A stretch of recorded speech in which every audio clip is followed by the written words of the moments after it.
কেউ ভাই শুধু পেঁয়াজু দিছেন, পেঁয়াজুর লগে সালাদ দিবেন না? ভাই আপনি তো শেষ পর্যায়ে আছেন, 4টা বাজে তো সালাদ শেষ হয়ে গেছে, এখন আর সালাদ নেই, আপনাকে খালি খেতে হবে। আচ্ছা ঠিক আছে, আর কিছু লাগবে না, খিদা যেহেতু লাগছে এটা খেয়ে পেটটা শান্তি করি।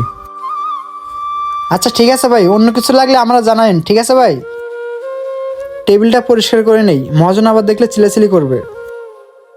ভাইয়া বিল কত হইছে? ও ভাই, আপনি দুটো পেঁয়াজও খাইছেন না, 10 টাকা করে হলে 20 টাকা হয়েছে আপনার। আচ্ছা, এখানে 40 টাকা আছে, 20 টাকা তোমার বিল আর 20 টাকা টিপস। কি বলেন ভাই, আপনি আমাকে 20 টাকা টিপস দিলেন?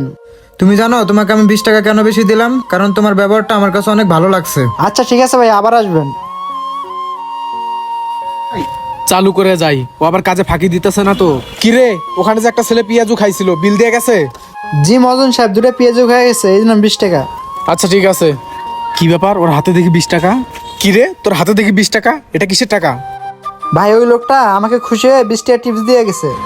ওই বেটা, ওই লোকটা তোকে 20 টাকা টিপস দিয়ে গেছে, সেটা তো ভালো কথা, কিন্তু তুই রাখছিস কে? দে টাকা দে, তোর আমি বেতন দিয়ে রাখি না? দে টাকা দে। আইসে টাকা নিতে। বুঝলাম না কি মহাজন, একটা লোক টিপস দিয়ে গেল 20 টাকা, সেটাও রেখে দিল? এইরকম মহাজন আমি কোনো সময় দেখিনি।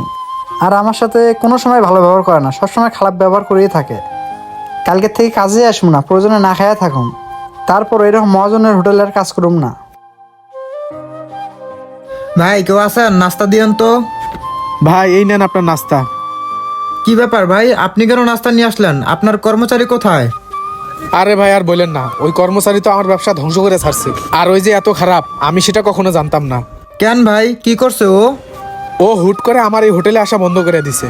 ও নাকি আমার হোটেলে কাজ করবে না। ভাই আপনি বলেন,